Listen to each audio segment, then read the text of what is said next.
Hi மக்களே, இன்றைக்கி நம்ம பார்க்க போகிறது பான் சாட். வெத்தலையில் வச்சு ஒரு சூப்பரான மசாலா சாட் ரெசிபி தான் பார்க்க போகிறோம். வாங்க எப்படி செய்யுதுன்னு பார்த்தலாம்.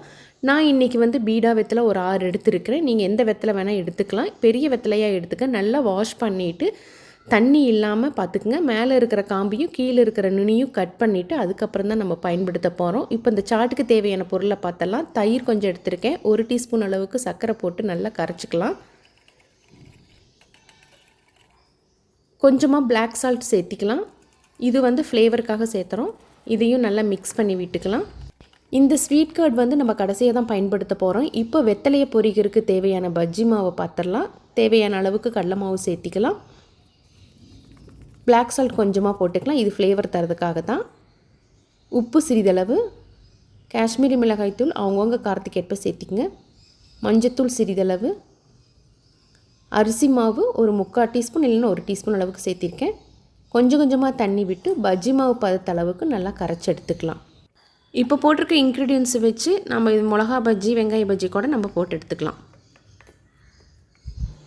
பாருங்கள், இந்த மாதிரி இருக்கணும். கெட்டியாகவும் இருக்கக்கூடாது, தண்ணியாட்டும் இருக்கக்கூடாது.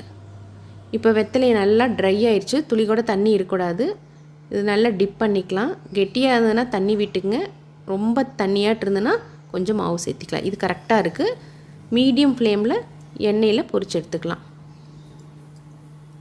இது மேலே இருக்கிற மாவு வெந்தால் போதும். ரொம்ப நேரம் வேகணும்லாம் இல்லை.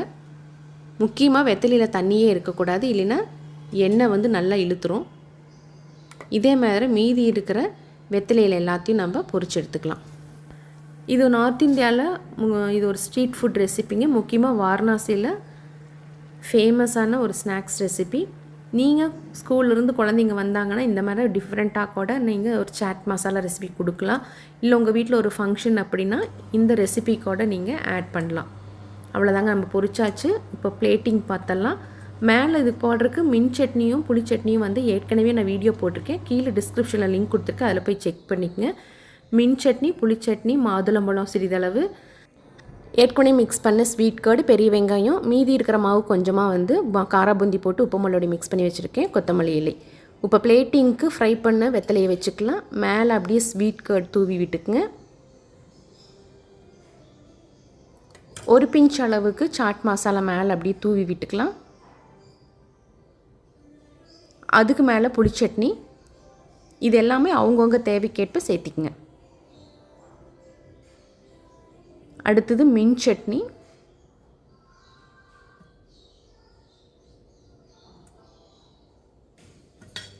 பொடியாக நறுக்கிய பெரிய வெங்காயம்.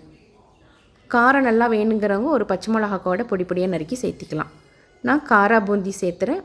உங்ககிட்ட மிக்சரோ இல்லை சேவோ இருந்ததுன்னா ரெடிமேடாக அதை கூட பயன்படுத்திக்கலாம். இப்போது மாதுளம்பழம் சிறிதளவு சேர்த்திக்கிறேன். மேலே கொத்தமல்லி இலை தூவிக்கலாம்.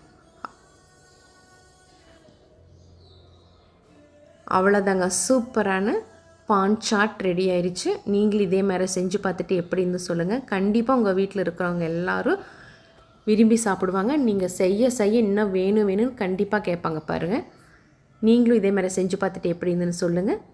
லைக் பண்ணி ஷேர் பண்ணி மறக்காமல் சப்ஸ்கிரைப் பண்ணிவிடுங்க. நாளை வேறொரு பதிவில் சந்திப்போம். அதுவரை நன்றி, வணக்கம்.